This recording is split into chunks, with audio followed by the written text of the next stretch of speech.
I thought there'd be more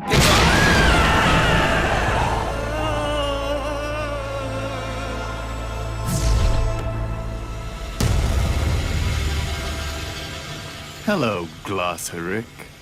Okay, no, I'm doing the video today. I don't care how sick I still am.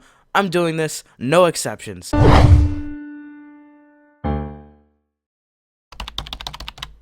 Hey, what's going on, guys, with a brand new video. I'm so sorry if I sound a little bit weird in this video because of my voice. As you may or may not have heard, I already made a video yesterday explaining the whole situation of me getting sick. It's a bit of a sore throat, but I don't even care, man. This episode was epic. You know what? This episode was just as sick as I am. And yes, pun intended. And my voice has improved compared to yesterday, so that's the great part about this entire situation. But enough about me and my voice. Let's talk about the episodes. Holy crap. And like always, we start off the video talking about how many images were from the promo. And in this case, for both of these episodes combined, we made it up to 26 out of the 29. So good job, guys. We're getting up there. And you know what? I have to start from the beginning, so we have to start with Crystal Clear. This episode was a great episode, and it actually was really funny. Romulus, also known as the timeout guy, captures Star in the middle of her midnight snacking, or should I just say midnight stealing. And Marco gets roped into this as well because he catches Romulus. So both Marco and Star are sent to a crystallized dimension. And another person that lives there is not only Romulus, but also one of the members of the High Commission, and he's also referred to as the Chancellor, and in Germany that actually means the head of the government. In the meantime, Romulus explains to the Chancellor that he found the source of the magic fritz, and of course he thinks it's Star. Of course the Chancellor is like, what the heck is wrong with you? This is Queen Butterfly's daughter, but you know, he doesn't actually say that in English because he speaks sheep. And apparently Romulus's hands can actually talk, and they're made out of snakes, and they don't exactly agree with Romulus's thinking. Even they think that he's a bit loony. But hey, I guess that's what happens when you trust your gut all the time. But I guess to be perfectly honest, Romulus seems like a really nice guy. He's just misunderstood and jumps into things a bit too early, sort of like what Star does, but way more irresponsibly. I mean, for example, he freezes almost everyone, including the pizza guy. And Eclipsa. What, you didn't think I was gonna mention her or something? Do you not see the resemblance? This is totally her. So perhaps his gut doesn't suck after all. But yeah, back to Romulus's character. It's really good to see that we're having a lot of these character developments in season 2, especially when it comes to the High Commission. Trust me, this is all like pieces to a puzzle. This is coming together for a reason. They're probably bringing all of the characters together so that way one day they can actually go against Eclipsa and Toffee.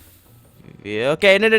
Nope, we're not talking about Toffee yet. I'm gonna save that for the episode, the hard way analysis. But yeah, all around, this episode was really great, and we got to see the sensitive part of Romulus. But wait, there's more. There's a couple more clues I want to point out. Okay, one, let's start off with this green swirly thing in the sky. Like, did they just sort of ignore that? Is that the source of where all of that is coming from? Like, you know, the sucking of the power? It seems to be swirling around, but I guess it doesn't really look like it's taking energy away. But seriously though, I guess Little did really have something to do with it. I mean, come on, a green looking portal? And then there's a part of the episode where Romulus explains that even though Glossar can be a little bit of an unpredictable jerk, he is still one of the most powerful beings in the entire universe. Glossaric's gone?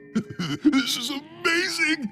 I mean, it's actually really bad, but it's good for me. But yeah, wow, I mean, that's bad news for the universe. Why?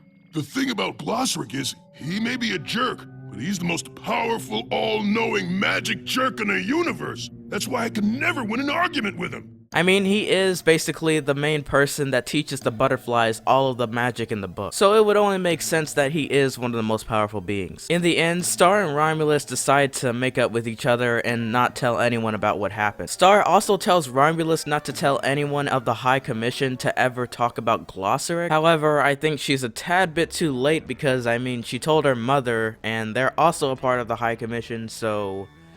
yeah, I think someone already spilled the beans, or at least they're about to. And I mean, come on, that pizza guy, yeah, that pizza guy that ran away, he's gonna tell everyone everything. You just friggin' wait. You just friggin' wait. That guy was a snitch. But anyways, now that we're done analyzing this episode, I guess I'm gonna analyze the hard way tomorrow.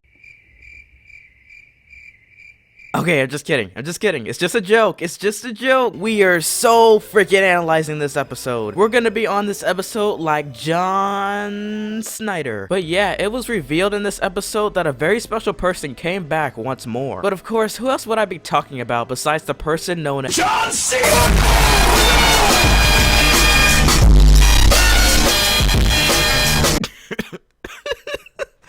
Okay, I'm sorry.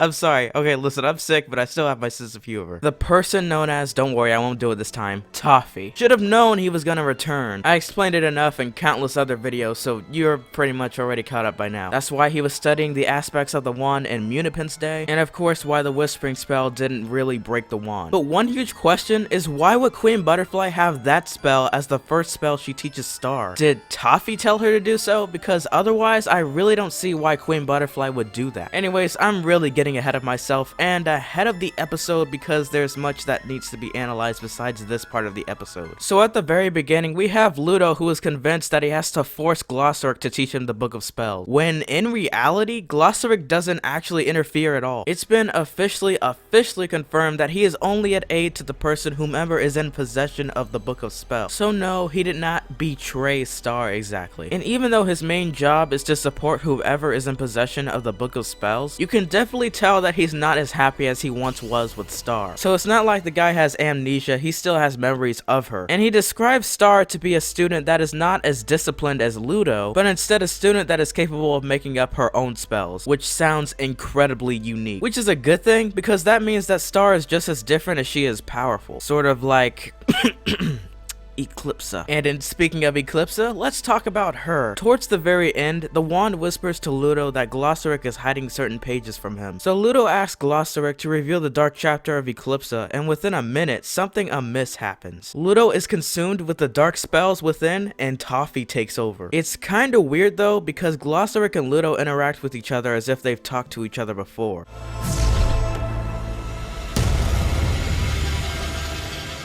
Hello, Glossaric. Hello, Toffee. Time to give it up, old man. You'll never get him on your side. But I don't have a side. You don't, do you? Excellent. This is the part where we do this. Oh, knock it off with the oohs. Toffee refers to Glossaric as old man, so this could mean that they've met long ago. Oh, and by the way, Glossaric was already expecting it to be Toffee. It sounds like he knew the whole time. So wait a minute, they met a while back? Glossaric doesn't have a side? That could only mean one thing. Yes, it's true.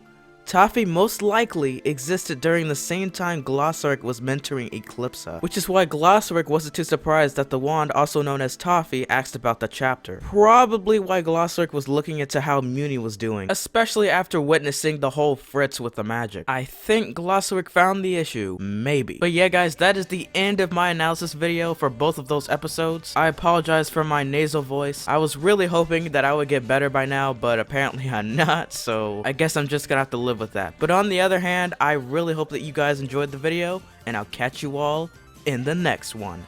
Peace!